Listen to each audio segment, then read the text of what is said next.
Welcome to our deep dive into EQ. Emotional intelligence. Yeah, EQ. You shared some really interesting excerpts from Daniel Goleman's book. Oh, it's a fascinating read. And I think we can pull out some really great insights. Absolutely. So get ready to maybe unlock your full potential. Yeah. Thanks to EQ. I love that. A journey of self-discovery through emotional intelligence. You know, it's amazing how for so long we were just stuck on IQ. Right. It's like the ultimate measure of intelligence. Yeah. And then Goleman comes along and says, hold on. There's this whole other dimension that's crucial for success in life. Yeah. Emotional intelligence. It's almost like IQ gets you in the door, but EQ determines whether you thrive once you're there. Yeah, it's a game changer. But what exactly is emotional intelligence? Right. I mean, it sounds a little, I don't know, touchy-feely. I know what you mean. Right. But it is anything but EOT touchy-feely when you see its impact. Okay. But you're right. We need to define it. So think of EQ as this set of skills that go way beyond just book smarts. You know, it's about being able to recognize your own emotions. Okay. Manage those, roller coaster feelings that we all have. Yeah. Stay motivated.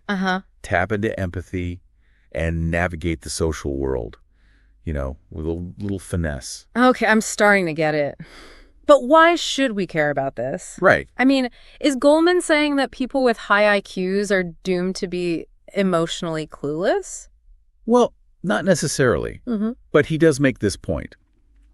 A genius-level IQ doesn't automatically mean you'll have a happy and successful life. You know, like he uses this example of a study of Harvard grads. Oh, wow. Some of the brightest minds out there. Yeah. But guess what? No. Those with like sky-high IQs weren't always the ones who ended up the most successful or fulfilled. Really? Yeah. So there's got to be more to the story than just being really smart. Exactly. It sounds like what you're saying is that EQ kind of helps us navigate the messiness of life. Yeah, it fills in the gaps, so to speak. Okay, now I'm really intrigued. Tell me more. Oh? What are some of the big aha moments from the book? Well, one of the most powerful things you'll learn about is how to spot the 4 horsemen of the relationship apocalypse. Okay, that sounds pretty intense. What are they? Criticism, contempt, defensiveness, and stonewalling. Yeah. Goleman goes really deep on how these toxic communication patterns can sabotage even the strongest relationships. Wow, I've definitely seen those in action before. Oh, we all have. And it's not pretty. And before we get too deep into relationships, I have to ask about temperament. Sure. You know those kind of like inborn tendencies that make some babies super chill? Yeah. And others, well, not so much. Right. Does Goleman think we're stuck with our temperament? Like, is it destiny? He talks about this research by Jerome Kagan, which is fascinating. It shows how temperament is actually rooted in our biology, like literally how our brains are wired. Wow. But here's the good news. Yeah. It's not destiny. Oh. Kagan found that even those kids who were super timid, like extremely shy, Yeah. could become more outgoing over time, Really? especially with, the right kind of parental guidance and support. So there's hope for those of us who might have been born a little on the shy side. Absolutely. It sounds like emotional intelligence is just like any other skill. You can develop it. Exactly. And you know what else I found really interesting in the book? What? This whole idea about the power of hope and optimism. Uh-huh. Goleman tells this incredible story about the Olympic swimmer Matt Biondi. Oh, yeah. The guy who won a bunch of gold medals? Yes. What's the EQ connection there? Well, Biondi, he faced some major setbacks early in his career. But what really set him apart was his incredible optimism. Like, he just refused to let those defeats define him. He used them as fuel to work even harder. It's like that saying, it's not about whether you get knocked down, it's about whether you get back up. Exactly. But how do we actually cultivate that kind of optimism in our own lives? Right. Is that just something you're born with? Well, Goleman digs into some really cool research by Martin Seligman, the father of positive psychology. Okay. And Seligman found that optimists and pessimists, they tend to interpret setbacks very differently. Optimists see them as temporary bumps in the road. Right. While pessimists see them as permanent roadblocks. Oh, wow.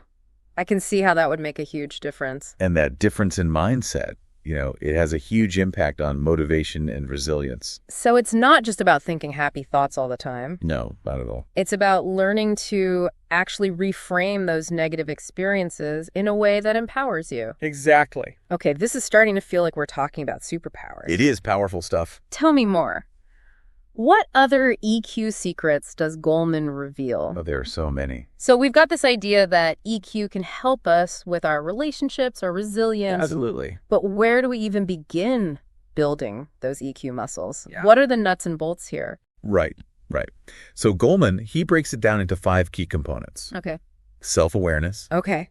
managing emotions, self-motivation, empathy, and social skills. Okay. And they all kind of build upon each other like a pyramid. So let's start at the foundation then. Yeah. Self-awareness. It sounds simple enough. Right. But is there more to it than just knowing whether you're happy or sad? Way more to it. Think of it as having this inner radar system that's constantly scanning your emotions and thoughts. Okay. It's about being able to, like, accurately label your feelings. Yeah. And understand what triggers those feelings. So if someone cuts me off in traffic and suddenly I'm seeing red, that's my emotional radar saying, like, anger alert. Exactly. And the more aware you are of those signals, the better you can manage them. Okay.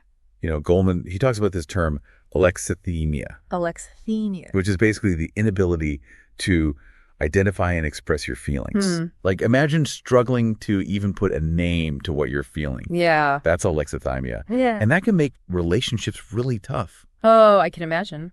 Yeah, it's like trying to read a map, but you don't know what the symbols mean. Yeah, you'd be totally lost. Yeah, exactly.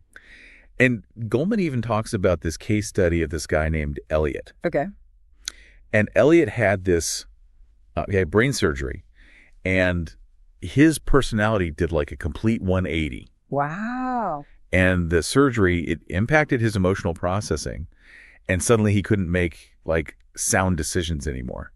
It just really highlights how important that emotional awareness is. Wow. Yeah, that is crazy. Okay, so self-awareness officially on my must-develop list. Yeah. But then there's this whole other challenge, Yes. managing all of those emotions. Let's face it, feelings can be pretty messy, especially when they're really intense, Oh, like yeah. anger or anxiety. For sure. Does Goleman give us any practical tips for getting those big emotions under control? He does, yeah. He suggests starting by recognizing the early warning signs, like those little physical cues that your body sends you when an emotion starts to build. Okay. You know, with anger, you might notice your heart racing or your muscles tensing up or your breathing getting shallow. It's like your body's trying to scream, time out, before you do something you regret. Right, exactly. And once you've kind of spotted those signals, then you can try some simple calming techniques. Okay. Like deep breathing or just taking a mental step back from the situation. Right. Goleman also emphasizes the power of reframing your perspective. Okay. Like, instead of seeing that traffic jam as this personal attack on you, maybe it's just a chance to practice your Zen breathing. Right. Or catch up on your favorite podcast. Yeah, okay. Turn a frustration into an opportunity. I like that. But what about anxiety? That one's so tricky because it can just feel like this low-grade hum in the background. Yeah, it can be really insidious. With anxiety, Goleman recommends a 2-pronged approach. Identify your triggers, and then develop like some personalized coping strategies. You know, for you, it might be certain situations or people or even thoughts that send your anxiety through the roof. Right. And once you know your triggers, you can either avoid them or you can prepare yourself mentally so you can face them. And what about those coping strategies? Are we talking meditation apps and aromatherapy here? Those can be helpful, but it's really about finding what works for you. It might be exercise or spending time in nature or talking to a friend or listening to music. You know, the key is to have a toolbox full of strategies that you can pull from when anxiety strikes. I love that. Your emotional toolbox. Yeah, exactly. So we've talked about anger, anxiety. What about sadness? Is it okay to just wallow sometimes? Well, Goleman actually makes this distinction between healthy sadness and the kind that can spiral into depression. Right. He says a little bit of melancholy. You know, that reflective retreat from life's busyness can be beneficial. It gives you time to process loss or make adjustments. Yeah. But if you find yourself stuck in this loop of negative thoughts, that's when it's time to reach for those mood-shifting distractions. So, like, call a friend, watch a funny movie, bake some cookies, anything to break that downward spiral. Exactly. It's all about finding healthy ways to regulate those emotions. And speaking of understanding feelings, let's talk about empathy. Okay, empathy. That's about being able to walk in someone else's shoes, right? Yeah. But isn't that just something you're either born with or not?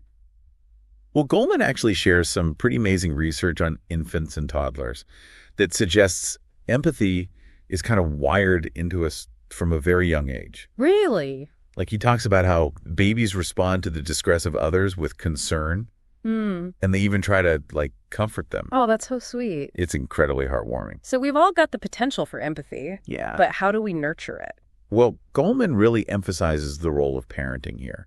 You know, kids who are raised with warmth and responsiveness and clear communication about emotions are much more likely to develop those strong empathetic muscles. Makes sense. And he even delves into, like, the neuroscience of it, talking about mirror neurons. Mirror neuron. And how they literally allow us to mirror the experiences of others in our own brains. Wait, so when I see someone crying, my brain is actually firing as if I'm the one crying? Yeah, pretty much. Yeah. And it helps explain why we can feel so connected to others, you know, even strangers. That's amazing.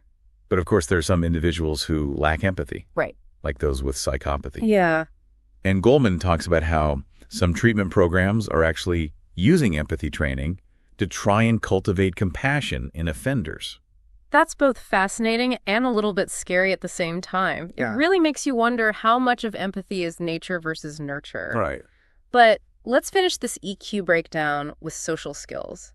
How does that fit into the picture? Well, think of social skills as the outward expression of all those other EQ components we've been talking about. Okay. You know, it's about being able to build rapport, Yeah. navigate those social dynamics, Uh-huh. and Yeah. influence others in a positive way. So it's not just about being the life of the party. No, definitely not. Hmm. Goleman really emphasizes the importance of being attuned to those subtle social cues, Okay. like body language Yeah. and tone of voice. Mm-hmm. It's about being a good listener, responding appropriately, and knowing how to communicate your own needs and feelings effectively. And I'm guessing that people with low EQ might really struggle in that area. Oh, absolutely. Goleman talks about how social awkwardness can lead to isolation, Yeah. especially for kids. Right. And it can really impact their self-esteem, Uh-huh. even their academic performance. Wow. But he also shares this great anecdote about Terry Dobson, Okay. who was this American guy studying Aikido in Japan. And Dobson, he found himself facing down this belligerent drunk on a crowded train. Oh, no. But instead of escalating the situation, he used his social intelligence and his nonviolent communication skills to kind of diffuse the guy's aggression. That's amazing. It sounds like something straight out of a martial arts movie. I know, right? So social intelligence can help us navigate those really tricky interpersonal situations. It can. It's about understanding those emotional undercurrents and then responding in a way that promotes understanding and connection, Okay. even in the most challenging circumstances. Okay, we've covered all those building blocks of EQ, but now let's see how it all plays out in the real world. What about relationships? Yeah, relationships. It can be wonderful, but also so complicated. Oh, tell me about it. Yeah. And Goleman, he doesn't shy away from those tricky parts. He goes right into those relationship pitfalls. And a lot of them, it turns out, boil down to low EQ. Okay, like what kind of pitfalls? Well, remember those 4 horsemen of the relationship apocalypse we talked about earlier? Yeah, those sound pretty bad. They are. Criticism, contempt, defensiveness, and stonewalling. Goleman says these are toxic communication patterns that can really kill a relationship. Yeah, I can see how those would be problematic. But how does EQ fit into all of this? It's all about understanding those emotional dynamics that are at play. Like, imagine if you're always criticizing your partner. Okay. You know, like attacking their character instead of addressing a specific behavior. Right. That's often fueled by anger and a lack of empathy, which are 2 big signs of low EQ. Ouch. Yeah, I can definitely see how that would erode trust and intimacy over time. And contempt.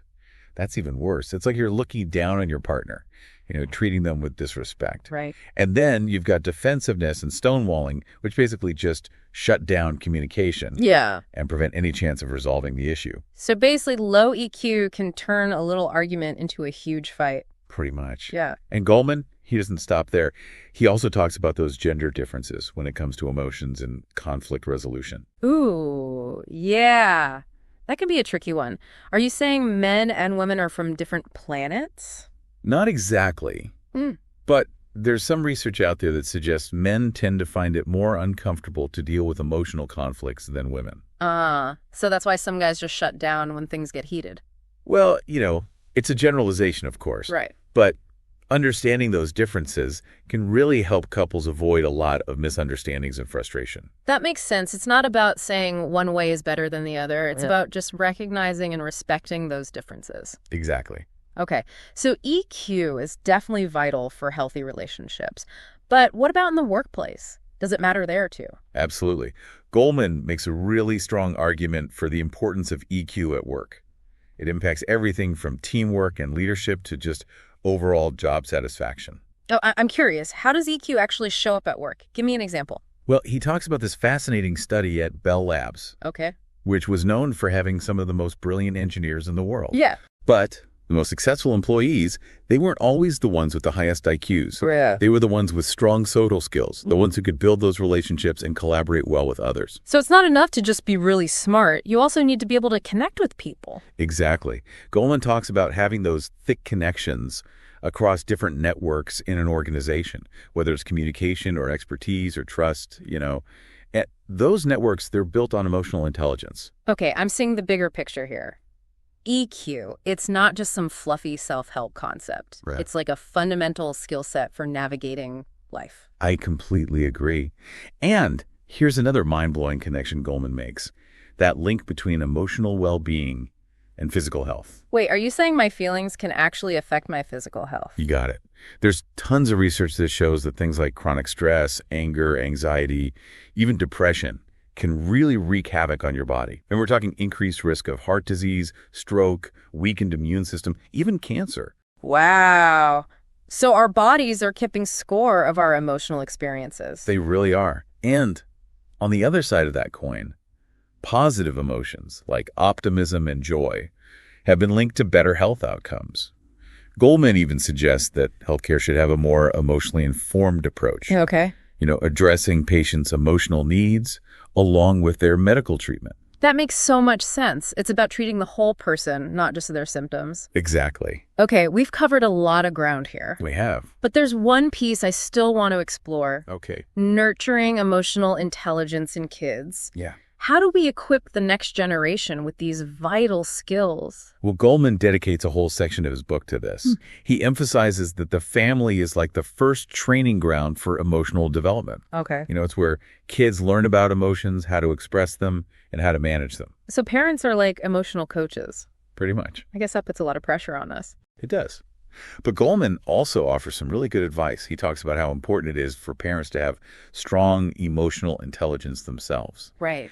Modeling healthy communication patterns and creating a safe space where kids feel comfortable expressing their feelings. That's so important. And what about school? Does education play a role here? Absolutely. Mm-hmm. Goleman really pushes for incorporating emotional literacy programs into school curriculums. That would be amazing. Yeah, Imagine if kids were taught about emotions, self-regulation, empathy, social skills, right alongside math and science. It would be like giving them this superpower to navigate life. Exactly. And those benefits, they would last way beyond childhood. Yeah. Impacting their relationships, their careers, their well-being, everything. Well, this has been an incredible deep dive into the world of EQ. It really has. We've learned that emotional intelligence, it's not just some touchy-feely concept. No. It's this essential set of skills that can really have a profound impact on every aspect of our lives, our relationships, our work, our health, everything.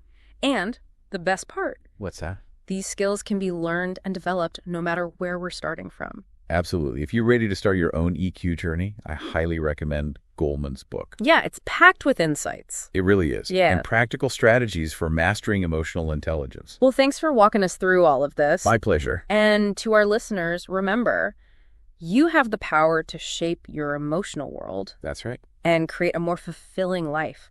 So keep learning, keep growing, and keep embracing the power of EQ.